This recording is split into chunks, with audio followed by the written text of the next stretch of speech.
오늘 예배의 부름도, 그 다음에 교동문도, 그리고 오늘 본문도 다 똑같이 함께 포함하고 있는 단어가 있습니다. 복이라고 하는 단어입니다. 복이라고 하는 것을 좋아하지 않는 사람은 없지요. 잘 살고 싶은 것은 인간이 갖는 누구나의 마음입니다. 잘 살고 싶지 않은 사람이 있다고 한다면 좀 그 사람은 좀 생각을 해볼 필요가 있을 것 같아요. 문제는 잘 사는 것이 무엇이냐라는 것인데, 그것은 이제 각자의 기준이 다 다르겠죠.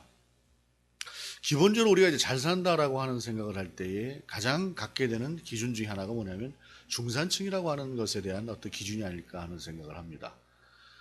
김수현이라고 하는 작가, 그러니까 그 방송 작가 말고요. 김수현이라고 하는 그 젊은 작가가 쓴 나는 나로 살기로 했다라고 하는 그 책에서 소개하고 있는 중산층의, 우리나라 사람들이 갖고 있는 중산층의 개념이라고 하는 것이 있는데, 대한민국의 경우 이제 연봉 정보 사이트에서 직장인을 대상으로 해서 이제 조사를 했더니 거기서 이야기하는 것이 이제 어떤 것들이냐.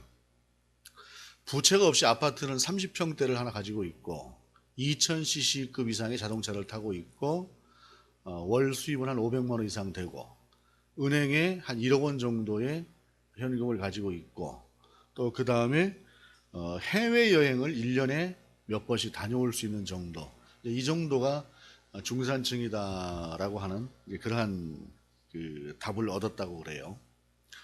그런데 이제 우리는 뭐든 이렇게 수치화한다고 한다면 그 다른 나라 같은 경우는 좀 다르게 보는 것 같아요.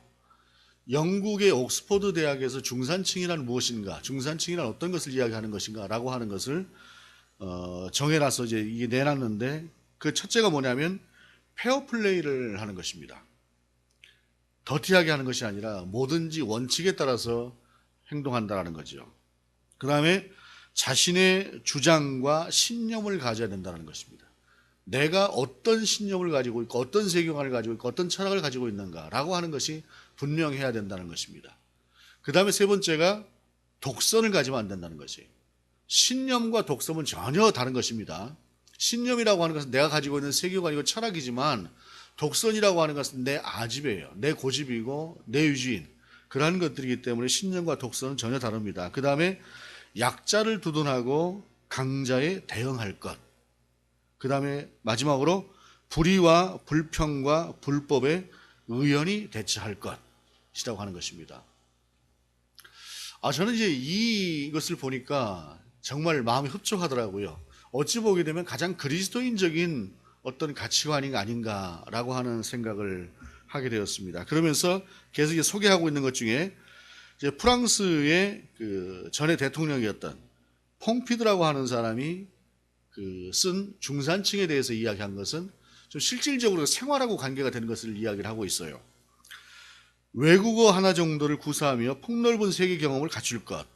이 사람이 1960년대에 프랑스 대통령을 했던 사람이라고 생각을 한다고 한다면, 이때 당시에 외국어를 하나쯤 한다고 하는 것은 교육 수준 자체가 어느 정도 된다고 하는 것을 전제를 할 테니까 생활 수준하고 상당히 밀접한 것들이 없지 않아 있죠. 그러나 얼마라고 하는 수치로 이야기하고 있진 않아요.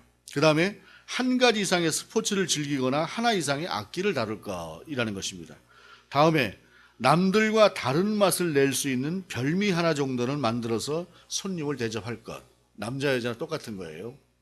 자기 나름대로 요 음식 하나만큼은 내가 좀 잘할 수 있다라고 하는 것, 그런 것을 하나씩 가지고 있어야 된다는 것이고, 사회봉사단체에 참여하여 활동할 것. 상당히 중요한 문제죠. 그 다음에 다섯 번째, 남의 아이를 내 아이처럼 꾸짖을 수 있을 것. 어른스러운 어떤 그런 인격을 갖고 있지 않으면 남의 아이를 내 아이처럼 꾸질 수가 없죠. 이것은 인격적인 부분에 관한 것들이라 참 의미가 있다라고 하는 생각을 했습니다. 그 다음에 근데 제가 생각할 때는 이제 우리하고는 다를 것이 없는 그 미국도 중산층에 대해서 공립학교에서 이렇게 가르친다 그래요. 자신의 주장에 떳떳하고 사회적인 약자를 도와야 하며 부정과 불법에 저항하고 그 외 테이블에 정리적으로 받아보는 비평지가 놓여 있어야 된다라는 것입니다. 우리는 무엇인가를 좀 비판하고 비평하게 되면은 굉장히 그냥 사람이 이상한 사람이다라고 하지만, 그러나 사물을 옳고 그름을 구분할 수 있는 분명한 시야를 가지고 있어야 되기 때문에 비평지라고 하는 것을 항상 갖고 있어야 된다라고 하는 것이죠. 어느 순간인가 우리나라가 그랬던 것 같습니다. 제 기억으로는 어느 CF 광고에서 부자 되세요라고 하는 말을 광고로 한 그 무렵쯤 해서 모든 것을 우리나라는 그냥 돈이라고 하는 것으로 이렇게 잡아서 돈의 많고 적고라고 하는 것이 사람의 행복인 것 마냥 그렇게 이야기를 하고 있는데, 사실 외국의 경우들 오늘 제가 읽어드린 것처럼 보게 되면은 돈이라고 하는 것이 아닌 다른 가치에 기준을 두고 또 그것을 또 높게 평가하는 그런 의미부여적인 어떤 그런 것들을 볼 때에 우리가 좀 생각해 봐야 될 것이 아닌가. 특별히 그리스도인들이라고 한다면 좀 가치에 대해서 좀 기준을 좀 다르게 좀 생각해야 되지 않겠나라고 하는 생각을 하게 되면서 오늘 본문이 말씀하고 있는 복이라고 하는 것이 어떤 것인가라고 하는 것을 함께 살펴볼 수 있기를 원합니다. 먼저 본문은 5절에 여호와께서 이와 같이 말씀하시니라 무릇 사람을 믿으며 육신으로 그의 힘을 삼고 마음이 여호와에게서 떠난 그 사람은 저주를 받을 것이라 라고 말씀하고 있어요. 시편 1편은 복 있는 사람은 하고 이야기하면서 복을 먼저 이야기를 하고 있는데 오늘 본문은 저주 먼저 이야기를 합니다. 이 저주를 먼저 이야기하는 것은 어떤 상황일까요? 지금 에레미야가 선포하고 있는 이 상황이 좋지 못한 상황이다라고 하는 걸 전제로 하는 것이죠. 하도 사람들이 하나님의 뜻하고는 다른 쪽으로 가고 있으니까 그 사람들을 향해서 지금 그런 식으로 살면 저주를 받는다라고 하는 그 현재 상황이라고 하는 것이 본문 속에 녹아있다라고 하는 이야기예요. 만약에 하나님께서 에레미야와 같은 선지자를 통해서 오늘 지금 우리 시대를 통해서 하나님께서 말씀하신다고 한다면 우리 시대는 하나님께서 복을 먼저 이야기하실 만한 그러한 상황일지 아니면 저주를 먼저 이야기할 만한 상황일지 우리가 한 번쯤 생각해 볼 필요가 있을 것 같습니다. 그러면서 오늘 본문이 말씀하시는 것이 사람을 믿는다, 육신으로 그의 힘을 삼는다 라고 하는 그런 사람들은 저주를 받을 것이다 라고 하는 것이에요. 자, 여기서 우리가 생각해 볼 것이 우리가 그럼 사람을 믿지 말고 불신하고 살아야 되느냐, 이 이야기를 하는 것은 본문이 이야기하는 말씀이 아니죠. 본문에서 말씀하시는 것은 무엇이냐면 사람은 도구다라고 하는 것이에요. 사람은 예를 들어서 내가 무엇인가 좀 잘 돼서 그 큰 일을 한다고 할지라도 그 큰 일을 하는 것 자체가 하나님께서 내게 주신 소명이기 때문에 이것이 나라고 하는 것을 믿는 것이 아니라 나는 하나님의 도구이고 그것을 있게 하신 하나님을 바라볼 수 있도록 하는 것, 이것이 중요한 것인데 그것이 아닌 사람만을 의지하는 것 자체가 저주를 받게 되는 것이다 라고 하는 것을 이야기하는 것이에요. 우리가 잘 아는 요셉의 이야기를 한번 해보겠습니다. 요셉이라고 하는 사람이 어렸을 때에 꿈을 꾸지요. 꿈을 꾸면서 그 꿈 가운데 하나님께서 계시를 해주는 것이 분명하지만 그러나 그 꿈 얘기를 자꾸 형들에게 가서 자랑처럼 하다 보니까 이 형들이 아주 굉장히 이제 마음이 상했죠. 뭐 12별이면 나한테 뭐 절을 한다거나 해와 달까지도 나에게 뭐 절을 한다거나 이런 식으로 이야기를 하니까 형들이 발끈해서 이놈 봐라 하고 하면서 그때부터 미워했죠. 더군다나 야곱이라고 하는 사람 자체가 참 아버지라고 하는 사람이 자식을 한 자식만 편애한다고 하는 것도 참 문제인데 야곱은 인격적이지 못했어요. 그래서 요셉만 그렇게 편애를 했어요. 그러다 보니까 형제들이 대단히 그 동생을 미워했죠. 12명 중에 11번째였는데. 그런데 중요한 것은 무엇이냐면 아무리 그렇다고 할지라도 한 대 쥐어박을 수는 있어요. 한 대 쥐어박을 수 있는데 이 형들이 악한 것이 뭐냐면 그 동생을 죽이려고 했어요. 그나마 유다라고 하는 네 번째 형제가 나서서 그것을 막아서 간신히 막아서 외국에 그냥 노예로 팔게 해서 그 생명을 건지도록 한 것이죠. 근데 이 사람이 17의 나이에 그렇게 팔려서 미디안 상인들에게 종으로 팔려서 간 곳이 어디입니까? 애굽 땅 아닙니까? 애굽 땅에 가서 죽을 고생을 하죠. 죽을 고생을 하는데 그래도 워낙에 성실하고 똑똑하고 하나님이 또 그와 함께 하시다 보니까 하나님께서 그를 계속 도우셨고 사용하셨어요. 그러던 어느 날 그 사람이 우리가 잘 아는 것처럼 이 꿈쟁이가 꿈을 잘 해석을 해서 어떻게 됩니까? 애굽의 총리 대신이 되지 않습니까? 7해에는 애굽에 대풍년이 들고 그 다음에 7해에는 대흉년이 들 것이라고 하는 사실을 애굽의 왕 바로가 꾸었던 그 꿈을 해석해 주면서 자세하게 설명을 해요. 자세하게 설명을 하니까 애굽 왕 바로가 7회의 풍년이 든다고 할지라도 그 다음에 7회의 대기근이 들 때에 그 풍년을 얼마나 잘 준비를 해야 7회를 견딜 수 있을까라고 하는 것을 생각을 하게 되면서 이 사람보다 더 나은 사람이 없겠다 싶어서 요셉을 애굽의 총리 대신으로 세우지요. 여러분, 7회 대풍이 든다고 할지라도 이거를 얼마나 잘 관리를 해야 7회 대기근을 막을 수가 있겠습니까? 이건 굉장히 어려운 얘기입니다.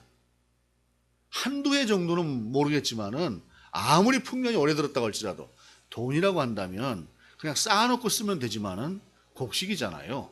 곡식이기 때문에 이 곡식을 얼마나 잘 저장하느냐, 또 얼마나 또 많이 모아놔야 되느냐라고 하는 것, 그리고 그것을 해마다 얼마큼 조금씩 어떻게 풀어야 되느냐라고 하는 것을 정확하게 조절하지 않으면은 안 되는 거죠. 요셉이 그 일을 시작하면서 그 땅에 온 땅에 7회의 풍년이 들었습니다. 그리고 그 다음에 흉년이 들고 나니까 그 흉년이 어디까지 가요? 요셉의 아버지 야곱의 19계까지 다 가는 거죠. 이러니까 이 사람들이 가서 소식을 들으니 애굽에는 곡식을 판대더라, 가서 가지고 와라 라고 했을 때 결국에 그 형들을 만나지 않습니까? 우여곡절을 거치면서 우여곡절을 거친 끝에 마침내 요셉이 자기 자신의 정체를 드러냈을 때 그 형들이 얼마나 놀랬겠습니까? 자기들이 죽이자 그랬죠. 팔아버렸죠. 그 동생에게 자기 자신들이 하지 못할 일을 얼마나 많이, 그러니까 그것이 얼마나 그들 속에 두려움으로 왔겠어요. 그런데 놀라운 것은 그때 창세기 46장 4절 이하에 보게 되면 뒤쪽으로도 또 이 비슷한 본문이 나옵니다만 요셉이 하는 이야기가 이겁니다. 요셉이 형들에게 이르되 내게로 가까이 오소서. 그들이 가까이 가니 이르되 나는 당신들의 아우 요셉이니 당신들이 애굽의 판자라. 당신들이 나를 이곳에 팔았다고 해서 근심하지 마소서, 한탄하지 마소서. 하나님이 생명을 구원하시려고 나를 당신들보다 먼저 보내셨나이다. 이렇게 이야기를 해요. 그 다음에 7절 이하에 하나님이 큰 구원으로 당신들의 생명을 보존하고 당신들의 후손을 세상에 두시려고 나를 당신들보다 먼저 보내셨나니 그런즉 나를 이리로 보낸 이는 당신들이 아니요 하나님이시라. 하나님이 나를 바로에게 아버지로 삼으시며 그 온 집의 주로 삼으시며 애굽 온 땅의 통치자로 삼으셨나이다 라고 고백을 해요. 그만한 위치에서 또한 형들에게 그만한 분노를 가지고 있음에 분명함에도 불구하고 그는 그 모든 세월, 그 시간들을 통해서 이 모든 과정 가운데 하나님께서 개입하시고 하나님께서 함께 하셨다고 하는 사실을 그는 확실하게 알게 되고 이것을 인격화시켜서 자기 속에서 정리를 한 거예요. 그렇기 때문에 그 형들을 만났을 때에 분노의 칼을 품고 그들을 향한 것이 아니라 하나님의 섭리 안에서 그들을 맞아들이게 되었다는 것입니다. 요셉이 제 아무리 탁월한 사람이라고 할지라도 그는 하나님이 그를 사용하신 하나님의 소명자이지 그 스스로 세상 가운데 특별히 하나님 앞에서 자기 자신을 자랑할 만한 사람은 아니다라고 하는 사실입니다. 사람은 어떠한 경우 어떠한 상황에 놓여 있는 그러한 사람이라고 할지라도 그는 하나님께서 세우신 하나님의 소명된 사람이지 작건 크건 그 스스로 자기 자신을 믿고 자기 자신을 따라오라고 할 만한 그러한 사람은 아니다라고 하는 사실입니다. 또한 내가 누군가를 바라볼 때 그 사람은 더불어 함께 살아가는 내 이웃이고 그저 나의 동료이지 내가 우상처럼 그를 믿고 따라갈 만한 대상은 아니라는 것입니다. 오직 우리가 믿고 바라볼 수 있는 분은 하나님밖에 없다라고 하는 것입니다. 그럼에도 불구하고 하나님을 의뢰하라고 하는 그들에게 에레미야가 그렇게 이야기를 했음에도 불구하고 그들은 보이시지 않는 하나님보다는 보이는 눈앞에 있는 어떤 세력과 힘, 즉 인간이라고 하는 것을 그들은 믿기를 원했고 그들을 따라가는 결과라고 하는 것이 어떤 것이냐. 본문은 이렇게 이야기를 합니다. 6절 그는 사막의 떨기나무 같아서 좋은 일이 오는 것을 보지 못하고 광야 간조한 곳 건건한 땅 사람이 살지 않는 땅에 살리라 라고 말씀하고 있어요. 두 가지로 간단하게 이야기를 하게 되면 좋은 일이 오는 것을 보지 못한다는 것입니다. 그 사람은 좋은 일이 오는 것을 보지 못하는 사람이고 두 번째는 그는 외롭게 살 사람이라는 것입니다. 사막에 있는 떨기나무가 그 바짝 말라있는 것이 잎사귀가 어떤 그늘이 져서 그 그늘 밑에라도 잠시 사람이 피하려고 하겠습니까? 아니면은 그 마른 나무 밑에 사막에 그냥 가을에 어떤 마른 나무가 있으면 운치라도 있을지 모르지만 사막 한가운데 그 마른 나무 하나가 있으면 그 마른 나무에 누가 가려고 하겠어요? 아무도 가지 않는다는 것입니다. 외로운 그러한 삶을 살게 될 것이라는 것입니다. 본문은. 그러면서 본문은 7절에 그러나 무릇 여호와를 의지하며 여호와를 의뢰하는 그 사람은 복을 받을 것이라 라고 말씀하고 있어요. 여호와를 의지하고 여호와를 의뢰한다. 믿고 바라본다는 것입니다. 믿고 바라본다는 것이에요. 우리가 믿고 바라봐야 할 대상이 사람이 아니라 하나님이라고 하는 사실을 분명하게 이야기를 하고 있는 것입니다. 왜냐? 우리가 사람을 믿는다고 할 때에 그 사람 자체가 사실은 뭐 불신의 눈으로 바라보라는 이야기가 아니라 그 사람이 나에 대해서 아무리 좋은 호의를 가지고 있고 나에게 잘해주려고 하는 사람이라고 할지라도 그 사람은 능력의 한계가 있어요.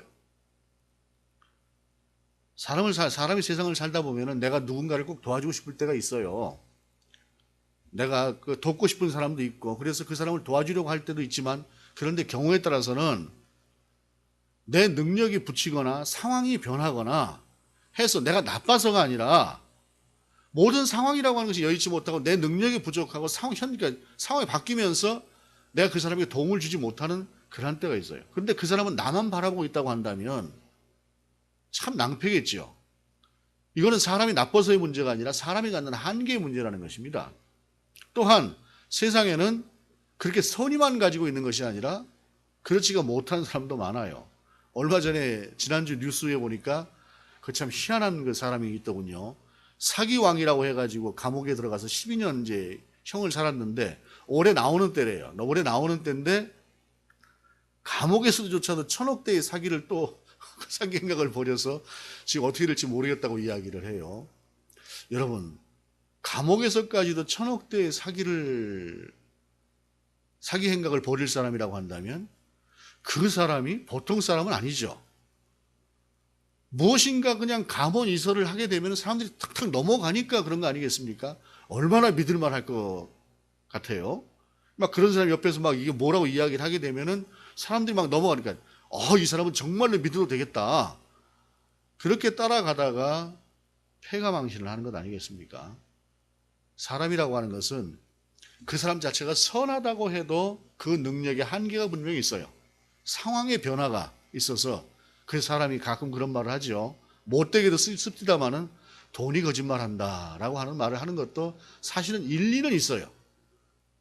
또한 사람이라고 하는 것은 그렇게 선한 사람만 있는 것이 아니라 의도적으로 악한 사람도 세상에 많이 있다는 것입니다. 그런데 하나님은 어떤 분이십니까? 하나님은 전지하신 분이고 전능하신 분이에요. 우리의 모든 것을 아시는 분이 하나님이시고 또한 그 하나님은 우리 가운데 무엇인가를 행하시려고 하실 때 그분이 능력이 부족해서 못하시는 경우가 있겠어요? 천지와 만물을 창조하시고 그 모든 것을 당신의 뜻대로 움직여 가시는 그 하나님께서 못하실 일이 어디가 있겠습니까? 우리가 그 하나님만 믿어야 될 이유가 거기에 있는 것이죠. 그러면서 8절에 그는 물가에 심어진 나무가 그 뿌리를 강변에 뻗치고 더위가 올지라도 두려워하지 아니하며 그 잎이 청정하며 가무는 해에도 걱정이 없고 결실이 그치지 아니함 같으리라. 사막에 있는 떨기나무하고는 완전히 대비가 되는 그러한 말씀을 주시고 있는 것입니다. 물가에 심겨진 나무라고 하는 것이 그 뿌리가 물에 닿아 있으니 나무의 생명이 그 근원이 물에 있다고 한다면 근원에 닿아 있는데 그 나무가 무슨 걱정이 있겠어요? 설사 두려운 상황이 생겨나고 또한 괴로운 상황이 설사 생겨난다고 할지라도 그 뿌리에 연결이 되어 있어서 잠깐 뜨거움의 햇빛은 다가올 수 있지만 그러나 그 뜨거움의 햇빛도 넉넉히 그 수분으로 인해서 이겨낼 수가 있고 비바람 몰아치고 눈보라가 친다고 할지라도 생명의 근원이 확실하게 붙어있기 때문에 그 나무는 결코 흔들리지 않는다는 말이에요. 그래서 무엇입니까? 열매를 얻게 된다는 것이죠. 결실을 얻게 된다는 것입니다. 하나님을 의뢰한다고 하는 사실이. 그러면서 그 다음에 이어가는 것이 어떤 말씀이냐? 참 중요한 말씀이에요. 9절이 만물보다 거짓되고 심히 부패한 것은 마음이라 누가 능히 이를 알리오마는 이라고 하면서 그러면은 저주를 받을 사람 그리고 복을 받을 사람 그 사람은 무엇으로 보느냐? 마음으로 본다는 것이 마음으로. 하나님께서 우리의 마음을 살핀다라고 하는 사실입니다. 우리가 사실 10길 물속은 알아도 한 길 사람 속은 모른다라고 하는 것이 우리들의 어떤 속담이에요. 사실 우리는 사람을 몰라요. 아무리 잘 안다고 할지라도 딱 보면 이 사람은 누구 같다라고 그렇게 안다고 할지라도 그 사람도 실수합니다. 사람은 절대로 온전히 알 수가 없습니다. 특별히 가만히 우리가 생각을 해보면은 누군가 한 사람을 생각할 때 그 사람의 첫인상에 딱 각인되어서 그 사람을 제대로 못 보는 경우가 참 많아요. 저 같은 경우도 보게 되면은 첫인상이 좀 별로인 어떤 그런 분들을 딱 보고 나서 이 사람은 이렇게 몇 년을 지나갔다가 어느 순간인가 그분하고 이렇게 이야기를 해보고 하는데 야, 이 양반 완전히 틀린 사람이네. 이런 생각을 하고 보게 되는 사람들이 참 많아요. 목사님들 같은 경우에도 겉으로는 이렇게 돼 있는데 별것 아닌 것처럼 이렇게 보이기도 하고, 사람을 별것 아닌 것처럼 이렇게 보이게 한다라고 하는 말 자체가 참 죄송한 말씀입니다만, 어찌 보게 되면 제 표현이 좀 거칠었습니다만, 어찌됐든 그렇게 보이는 분들 같은 경우에도 어느 날 이야기를 해보게 되면은 그 안에 생각하는 영성의 깊이가 깊고, 또한 아는 것도 그 지적인 부분도 굉장히 탁월한 그런 분들을 간혹 우리가 만나요. 꽤나 사람을 그래도 좀 보는 편에 속한다고 하는 저 같은 경우도 보게 되면 그런 실수를 합니다. 사람은 누구나 다 그래요. 아무도 몰라요, 사람을. 그런데 하나님께서는 10절에 나 여호와는 심장을 살피며 폐부를 시험하고 각각 그의 행위와 그의 행실대로 보응하나니. 사람은 속여도 절대로 하나님은 못 속이는 거죠. 그리고 하나님은 우리의 겉을 보는 것이 아니라 우리의 중심을 보신다라고 말씀하시지 않습니까? 하나님 우리의 중심을 보고 계시다는 것이에요. 그래서 사막의 떨기나무 같은 자로 살아갈 자일지 아니면 물가에 심겨진 자로 살아갈지 그것은 하나님께서 아신다라고 하는 사실입니다. 그런데 그 아시는 것을 이렇게 표현하고 있어요. 11절에 불의로 치부하는 자는 자고새가 낳지 아니한 알을 품은 같아서 그의 중년에 그것이 떠나겠고 마침내 어리석은 자가 되리라. 불의로 치부하는 자가 어떤 사람입니까? 정직하게 무엇인가 재물을 얻은 것이 아니라 그렇지가 않은 부정한 방법으로 축제하는 사람을 불의로 치부하는 자라고 이야기를 하지요. 여기서 불의로 치부하는 자라고 하는 이야기를 본문에서 언급한 것을 보게 되면 당시에도 이런 사람들을 바라보면서 속으로 나도 다 이렇게 옳고 그름 떠나서 저렇게 살아서 좀 한번 잘 살아볼까 하는 생각을 사람들이 가졌을 법한 거예요.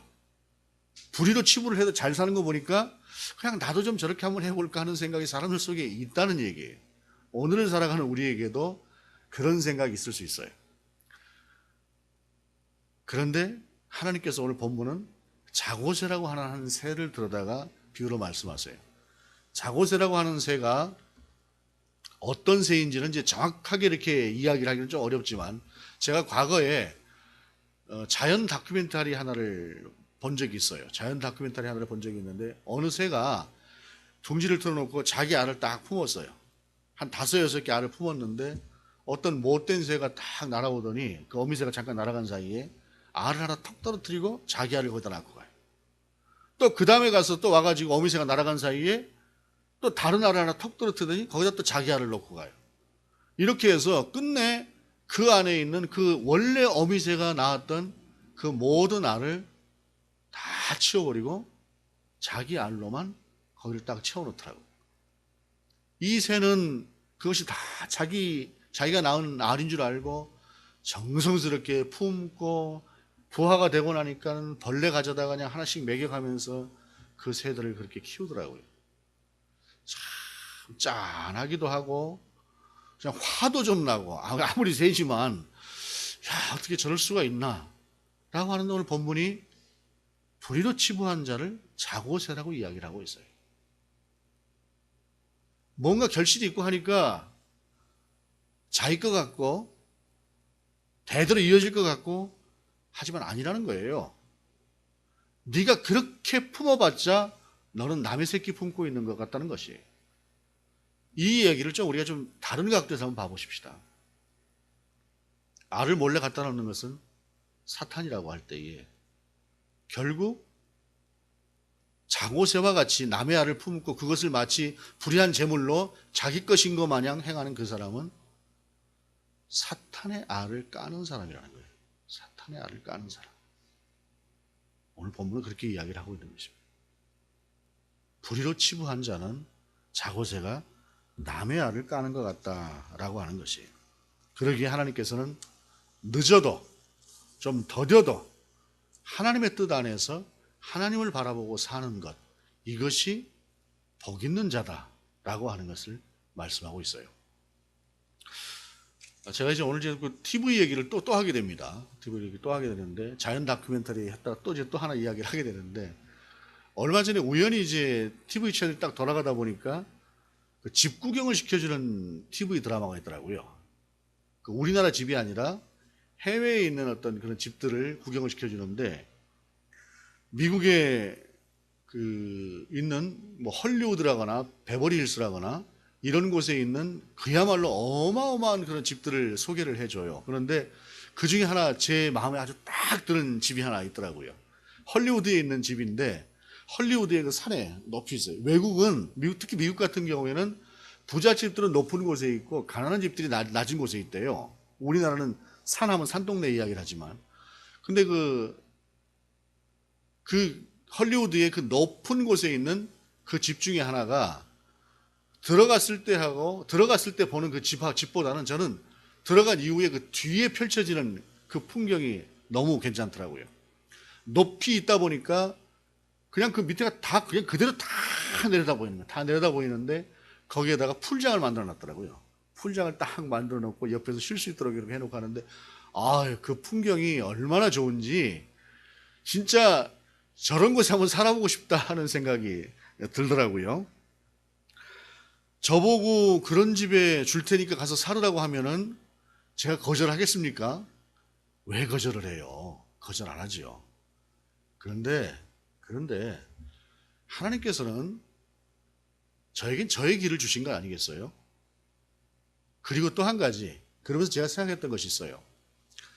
제가 전에 이제 알던 분 중에 한 분이 월남전에도 참전을 하고 해서 아주 성실하게 돈을 모아가지고, 이분이 이제 좀 이제 살 만큼 살게 되는 이제 그러한 분이 한 분 있었는데, 그분이 이사를 어느 날 가게 됐는데 50 몇 평대 아파트로 이사를 가게 됐어요. 그런데 그 전에 살던 집이 어떤 집이었냐면은 20평이 안 되는 그런 작은 빌라였습니다. 거기 이제 노모를 모시고 그렇게 이제 살았는데, 그 집에 살다가 이제 50평이 넘는 아파트로 간다고 하니까 본인도 기분이 좋잖아요. 그러니까 이제 그 막 겉으로 표는 안 내도 50평대 아파트로 이제 이사 가게 될 때 그 무렵쯤 해가지고 그분 얼굴이 좀 편안해 보여요. 좋아 보여요. 기대돼 보이고. 그리고 그분이 이제 그곳에 이사를 가고 나서 처음에는 참 좋더라고요. 근데 이제 그 다음에 얼마쯤 시간이 지났을 때 제가 이제 한번 물어봤어요. 그랬더니 뭐라고 얘기를 하시냐면은 한 달 좋더라고 그러더라고요.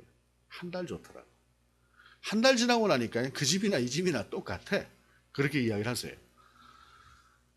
물론 한 달 좋다고 해서 그 한 달 좋은 거를 포기할 사람은 없을 것 같습니다만은, 사실 그 이야기는 분명히 저는 맞는 이야기라고 생각을 합니다. 세상에 있는 것들이라고 하는 것들이 사실 우리가 조금씩 나아진다고 했을 때에, 물론 지금 현재 우리가 살고 있는 것이 빈부의 격차는 예전보다 훨씬 더 심해졌습니다. 커졌습니다. 그럼에도 불구하고 오늘날 좀 가난하게 살아가는 사람들이라고 할지라도 한 50년 전쯤에 비교를 해보게 되면 굉장하게 사는 것 아닙니까? 지금 우리의 모습이라고 하는 것이. 그런데 여러분, 그렇다고 해서 우리의 행복지수가 많이 올라가나요? 그렇지가 않습니다. 복이라고 하는 것이 꼭 무엇인가를 많이 가져야만 되는 것은 아니다라는 얘기예요. 그렇다고 너무 적게 가졌을 때 그것이 복이다, 이거는 아닙니다. 그것은 아니지만, 그러나 많이 가진 것만이 복에 대한 것은 아니라는 것입니다. 결국 복이라고 하는 것은 어떤 것이냐? 하나님과 더불어 살아가는 것이에요. 그래서 소유의 문제가 아니라는 것이에요. 복은 소유의 문제가 아니라 결국 무엇이냐? 하나님과 우리와의 관계를 통해서 이루어지는 것이 복이다라고 하는 사실입니다. 그 나머지 것들은 하나님이 분명히 책임져 주시는 부분이라고 하는 것을 우리가 분명히 알고 있으니 말입니다. 네이크로바라고 하는 것이 잘 아시는 이야기겠지만, 네이크로바라고 하는 것이 행운이라고 하는 의미 아니겠습니까? 사람들이 네이클로바를 막 찾아요. 그런데 그 흔하게 널려있는 세이클로바라고 하는 것은 행복이라고 하는 의미잖아요. 우리는 행운이라고 하는 것을 하나 찾으려고 그 많이 있는 행복을 자꾸 쉽게 생각을 하죠. 근데 행복이 더 큰 가치를 가진 것입니다. 물론 네이클로바가 워낙에 귀하니까 그러긴 하지만 우리 주위에 있는 그 행복이라고 하는 것을 찾아서 그리고 하나님과 나와의 그 관계를 통해서 정말로 복이 무엇인가라고 하는 것. 내가 하나님께 심겨져 있으면 복입니다. 내가 하나님께 심겨져 있으면 이것이 성경이 말하는 복이고 이것이 분명히 살아가면서 확실하게 더욱더 확실하게 확신할 수 있는 복은 내가 하나님께 심겨져 있을 때 그것이 복이다라고 하는 사실입니다. 그 복으로 살아갈 수 있는 저와 여러분 될 수 있기를 원합니다. 복은 절대로 소유의 문제가 아닙니다. 복은 하나님과 나와의 관계를 통해서 이루어지는 것이다 라고 하는 사실입니다. 기도하시겠습니다. 하나님, 우리가 하나님과 정말로 아름다운 관계를 갖는 하나님의 뜻을 따라서 청종하고 따라가는 순종하는 정말로 복된 그러한 인생을 살게 하시옵소서. 주 예수 그리스도 이름으로 기도드립니다. 아멘.